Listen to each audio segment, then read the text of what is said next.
Welcome to Trench Diaries. This is Storm of Steel. Chapter 2. From Bazancourt to Hattonchatel. At Bazancourt, a dreary little town in the Champagne, the company was quartered in the school which, owing to the really surprising feeling for order shown by the regiment, very soon had the appearance of a peacetime barracks.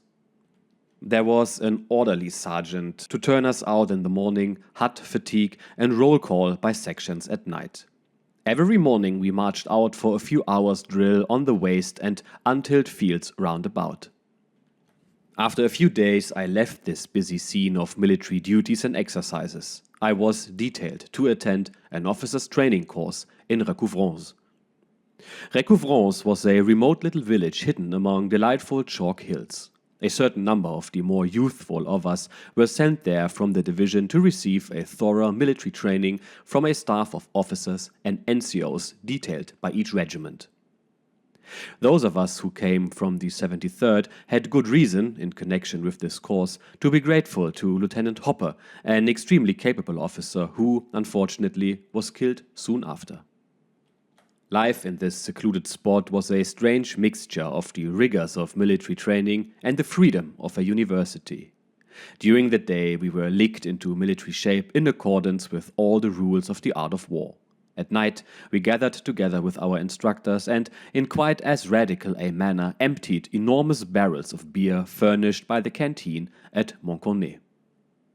When in the early morning hours we streamed out from our various messes, the village street had the unusual appearance of a student's Walpurgis night.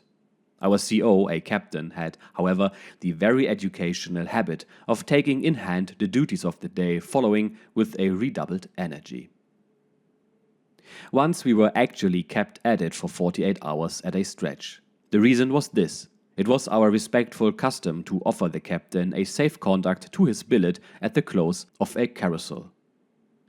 One evening, a godlessly tipsy fellow, a true Simplicius Academicus, who always reminded me of Magister Lankard, was entrusted with this important duty.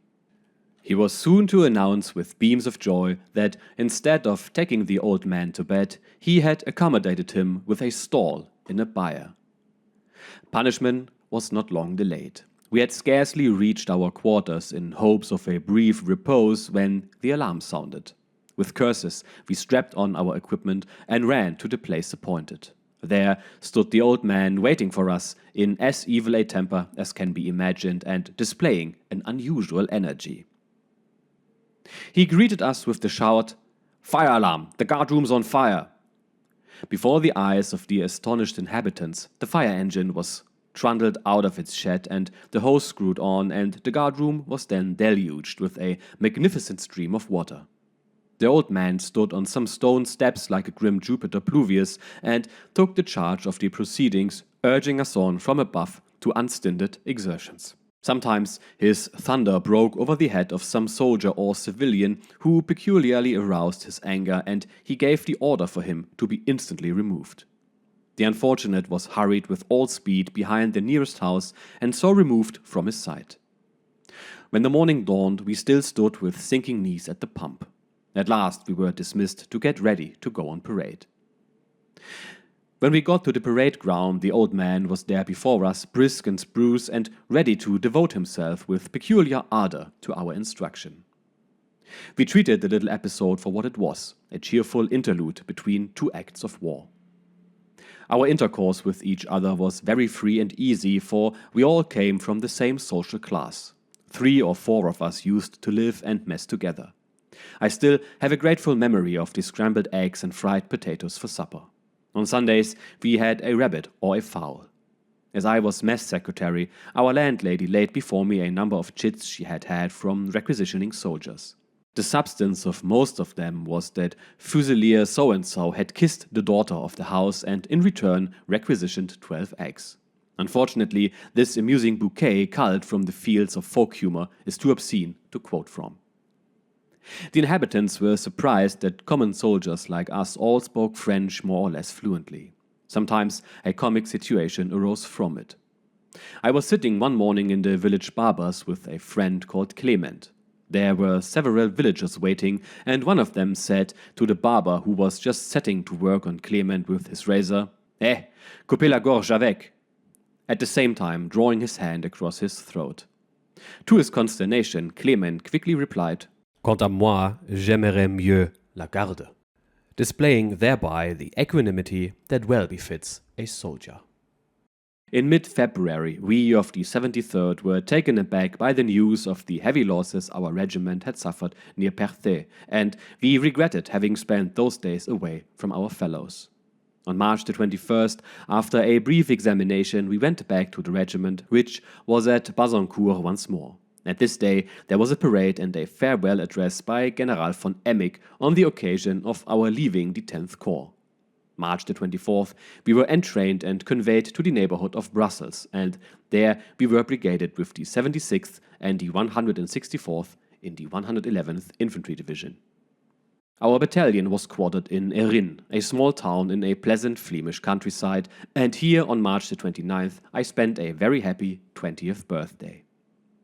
Though the Belgians had plenty of room in their houses, our company was, from false scruples, stuck in a great draughty barn, with the raw sea winds of that district blowing through it in those cold March nights.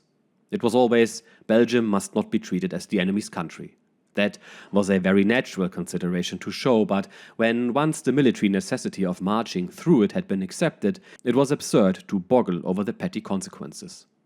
It is in a war more important than may perhaps be thought that the men should sometimes have beds to sleep in, and when no beds are empty, then some must be emptied.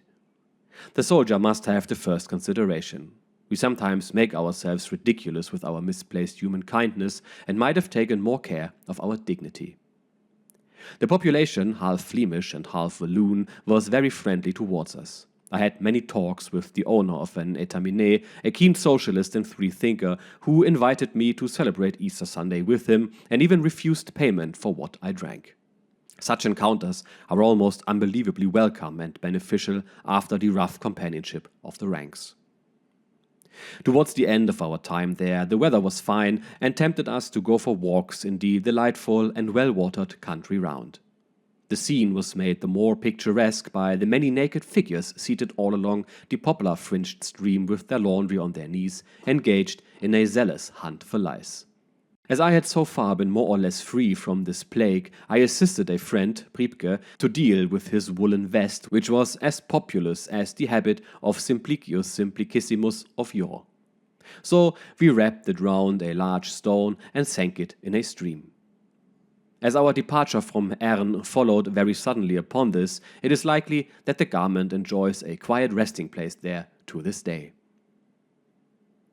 On the 12th of April 1915 we entrained at Hall and, to defeat the spies, were taken by way of the north wing to the front to the neighborhood of the battlefield of Marles-la-Tour. The company had their customary barn quarters in the village of Trouville, one of the usual squalid hamlets of Lorraine, whose flat-roofed windowless houses look like a lot of stone boxes thrown together in a heap. On account of the danger from aircraft, we had to keep ourselves close in the overcrowded place. In the neighborhood are the famous fields of Marles-la-Tour and Gravelotte. A few hundred meters from the village, the road from the frontier to Gravelotte was cut and the French boundary post lay smashed on the ground. In the evenings, we often had the melancholy satisfaction of a walk over the boundary to Germany. Our barn was so ruinous that we had to pick our way with care over what remained of the boarded floor, or else we found ourselves on the ground underneath. One evening, as our platoon was busied, under the presidency of our esteemed Corporal Kerkhoff, in dividing out our rations on a manger, one of the huge oak beams of the timber roof came crashing down. By good fortune, it caught between the two cob walls just above our heads. We got off with a fright, but our beautiful ration of meat disappeared for good beneath a shower of rubble. We had scarcely settled down again after this ominous disaster when there was a thundering knock at the door and the voice of the sergeant major warned us all to fall in. At first, as always on such occasions, there was a moment's silence. Then a regular stir-about. "My helmet! Where's my haversack? I can't get my boots on! You've got a hold of my cartridges! Oh, shut up!" Finally, however, all was shipshape, and we marched to the railway station of Chamblay, whence we were conveyed in a few minutes to Pagny-sur-Moselle. In the early morning we climbed to the heights above the Moselle and came to a halt in Preny, a romantic hill village surmounted by the ruins of a castle. This time our barn was a stone one filled with scented mountain hay, and through its window slits we look out on the wind-clad slopes of the Moselle and the little town of Pagny in the valley, which was often shelled and bombed. Sometimes a shot hit the Moselle and flung up a great column of water. The warm weather and the magnificent country worked on us like magic, and we went for long walks whenever we had time off. We were in such high spirits that at night we had to indulge in ragging before we could settle down to sleep. A favorite game, among others, was pouring water or coffee into the open mouth of the snorers. On the evening of April the 22nd, we left Preny and after a march of over 30 kilometers reached the village of Hattonchatel without a single man falling out, and this with full pack. We pitched tents in the forest on the right of the famous Grand Tronchet. Everything pointed to our being put into the fighting the following day. Field dressings, second tints of bully, and artillery flag signals were given out. At night, in that mood of foreboding known to soldiers of every time, I sat a long while on the stump of a tree overgrown with blue anemones before I crept over the others to my bed in the tent. And that night I had a confused dream in which a death's head played the leading part. Priebke, to whom I had told it in the morning, hoped the skull was a French one. Chapter 3. Le Eparges. The young green of the woods shone in the morning light. We went by concealed ways to the narrow gorge behind the front line. It had been given out that the 76th Regiment was attacking after 20 minutes artillery preparation and that we were to stand by in reserve. Precisely at 12 noon our artillery began a violent bombardment that echoed and re-echoed through the forest gorges. It was here we understood for the first time that dreaded word, drum fire. We sat on our knapsacks and waited in suspense. An orderly dashed up to the company commander. Hurried words. The 3 first lines are in our hands, 6 guns captured. We broke into a cheer, and the spirit of the offensive woke in us. At last came the longed-for orders, and we moved off in file in the direction of the faint crackling of rifle fire. It was war. Beside the path in a dense plantation of firs there were dull crumbs, and earth and twigs came showering down. The laughter was a trifle forced when one of us, overcome by his nerves, flung himself on the ground. Then the warning cry of death came flitting along the ranks from the front. "Stretcher forward!" Soon we passed the point where we had broken through. The wounded had already been sent back. Blood-stained fragments of equipment and flesh were caught on the bushes all around. A strange and oppressive sight that made me think of the red-backed shrike that spits its prey on the thorns. The Grand Tronchet was full of troops hastening forward. Wounded men implored water and cowered against the wall of the trench. Prisoners carrying stretchers went panting rearwards. Chargers careered madly through the fire. On every side, shells churned on the soft ground. Heavy branches fell to earth. Right in our way lay a dead horse with gaping wounds and, beside it, smoking entrails. A bearded lancer leaned against a tree. "Boys, now for it. The French are on the run." We were in the battle-tossed empire of the infantry. In a circle all round the breakthrough, the artillery fire made a clean sweep of the trees. On the tortured ground lay the dead and dying that the attack had caused us, their faces towards the enemy, and their grey coats scarcely visible against the ground. A gigantic fellow, whose red beard was smeared with blood, stared into the sky, his fingers clutching the loose soil. Another, younger, lying in a shell hole, stirred and turned over. The shallowness of death was already on his face. He did not seem to like our looking at him. With a listless movement, he threw his cloak over his head and lay still. From here we went on in file. Shells were screaming over all the time. Where they struck, there was a flash, and the soil of the clearing was whirled aloft. "Stretcher bearers!" We had our first casualty. A shrapnel bullet had severed Fusilier Stoller's carotid artery.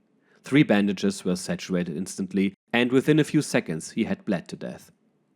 Nearby were 2 guns that could not keep quiet and drew on us even heavier fire. A gunner lieutenant who was looking for a wounded was knocked over in a column of smoke that went up at his feet. He picked himself up with marked composure and came slowly back. We were greatly impressed. It was getting dusk when orders came to advance. We went by an endless communication trench through thick undergrowth, much wrecked and torn by shell fire. The trench was strewn with kit and equipment thrown down by the fleeing French. Near Le Eparges, we had to dig ourselves in rocky ground, for there were no other troops in front of us. At last, I sank down into a bush and fell asleep. Often, as I dozed, I could see high overhead the shells of some artillery or other describe their ellipses in a train of sparks. "Here, get up, you! We're moving forward." I woke on grass wet with dew. As we were swept with machine gun fire, we made haste back into our communication trench again and took possession of an abandoned French position on the outskirts of the forest. My attention was caught by a sickly smell and a bundle hanging on the wire. Jumping out of the trench in the early morning mist, I found myself in front of a huddled-up corpse, a Frenchman. The putrid flesh, like the flesh of fishes, gleamed greenish-white through the rents in the uniform. I turned away and then started back in horror. Close to me, a figure cowered behind a tree. It wore the shining straps and belt of the French, and high upon its back there was still the loaded pack crowned with a round cooking utensil. Empty eye sockets and the few wisps of hair on the black and weathered skull told me that this was no living man.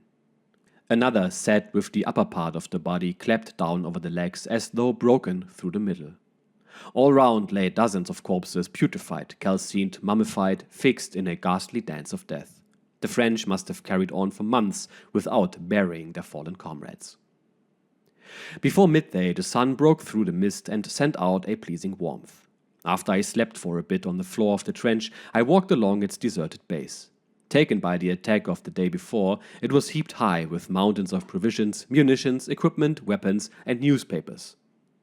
The dugouts resembled plundered pawnbrokers' shops.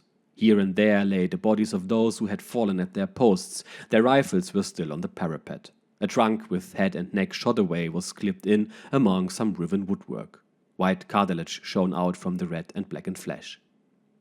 It was hard to understand. Nearby, a young fellow lay on his back, his glazed eyes and his fingers fixed in their last aim. It was a weird sensation to look into those dead and questioning eyes. It gave me a shudder that all through the war I never quite lost.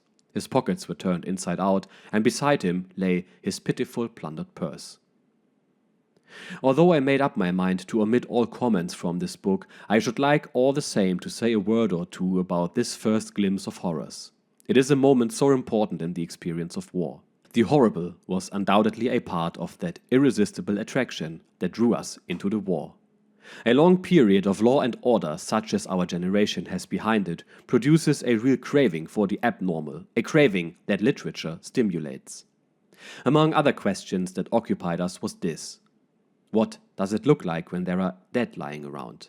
And we never for a moment dreamt that in this war the dead would be left month after month to the mercy of wind and weather, as once the bodies on the gallows were.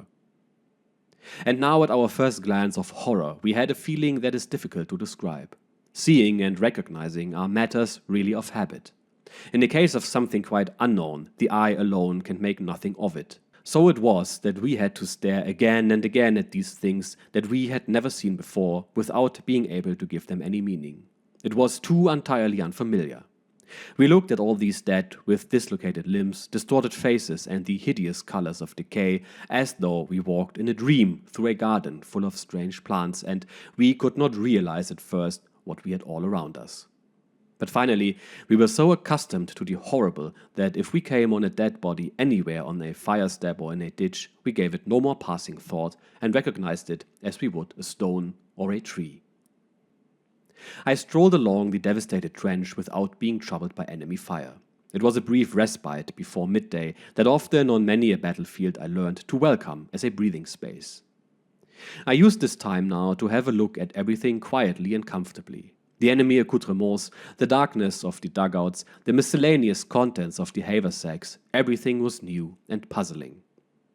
I put French cartridges in my pockets, unbuckled a silk-soft ground sheet, and carried off a water bottle covered with blue cloth, then after 3 steps threw all away again. I was induced by a fine striped shirt lying near an officer's ransacked valise to pull off my uniform and change my linen, and I was delighted by the fresh, clean feel on my skin. In those days, no one imagined going on leave during a war or being able to have a change of clothes.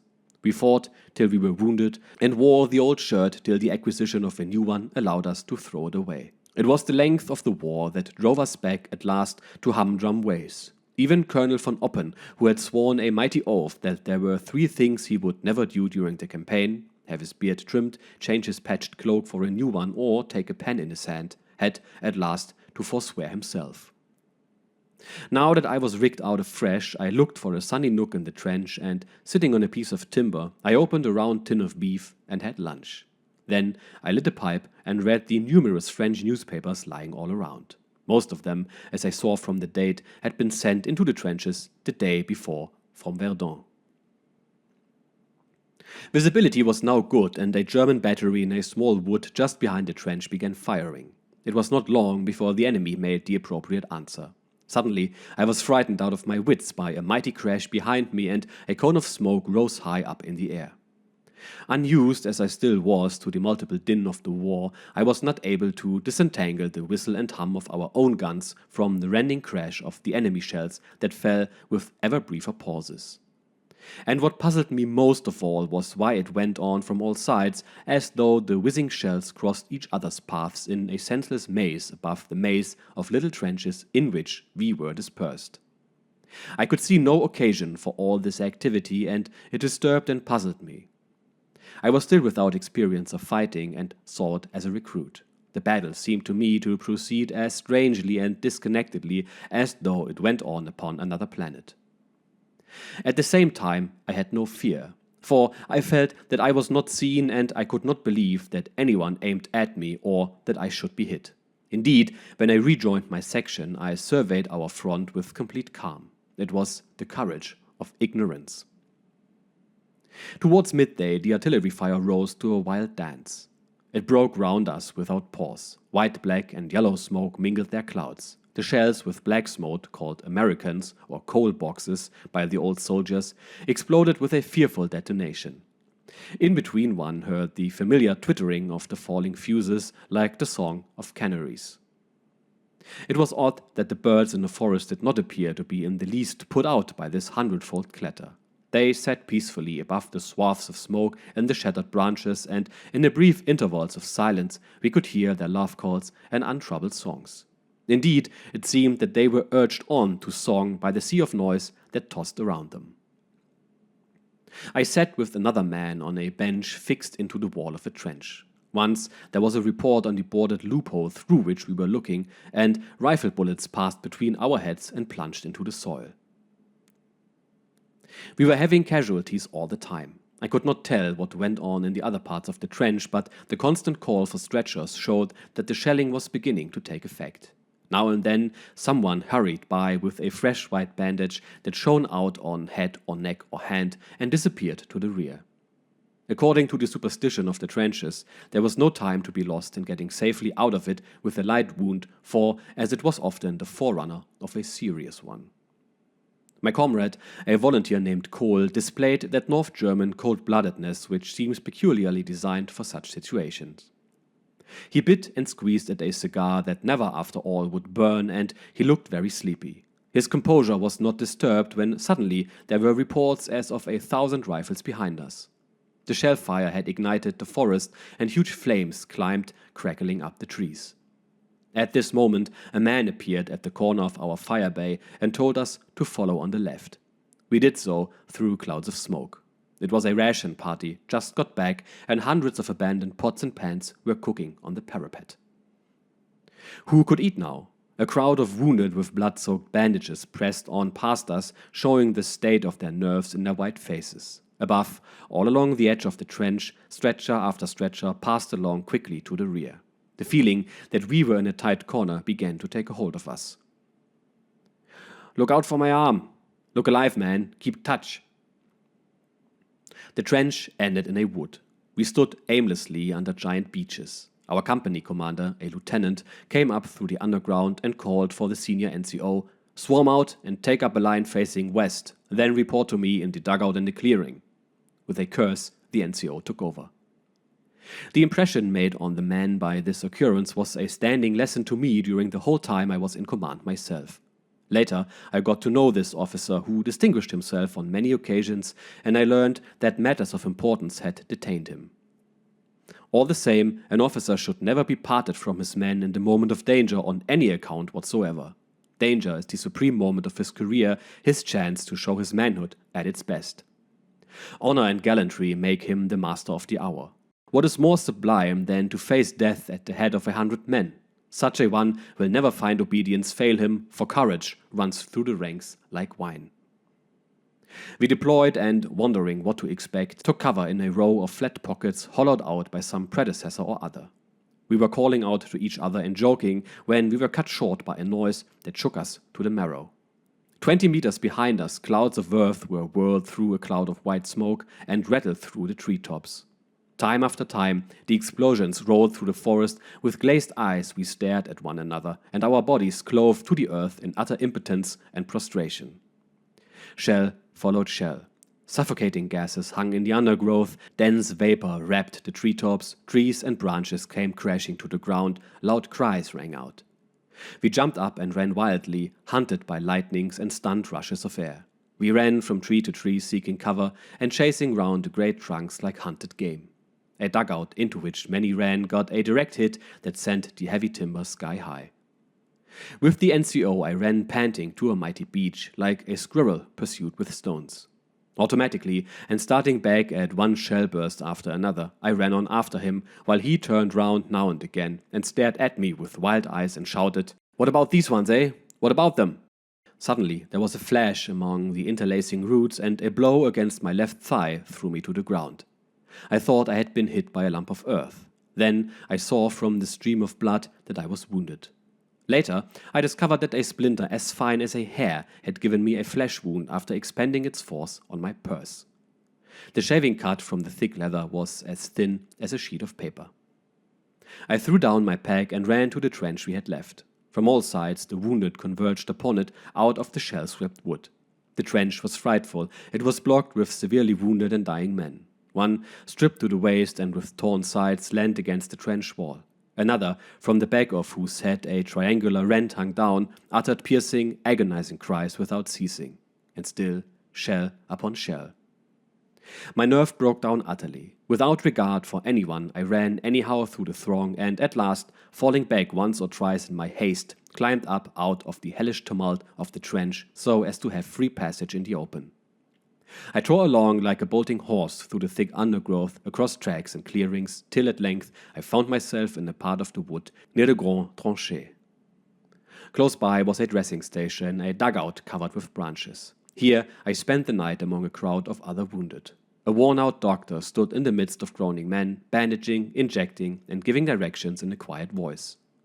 I pulled the cloak of one of the dead over me and fell into a deep sleep, disturbed by strange and feverish dreams. I woke once in the middle of the night and saw the doctor still at work by the light of a lantern. A Frenchman uttered every moment a piercing yell, and near me someone grumbled irritably. Just like a Frenchman. Oh well, if they couldn't yell, they wouldn't be happy. Then I fell asleep again. When I was carried out the next morning, a splinter bored a hole through the canvas of the stretcher between my knees. I was taken across the Grand Tranchée, which was still heavily bombarded, to the chief dressing station and then moved into the church of the village of Saint-Maurice. Near me in the jolting ambulance lay a man with an abdominal wound who implored his comrades to shoot him with the orderly's revolver. A hospital train stood under steam in Saint-Maurice station, and in 2 days we reached Heidelberg.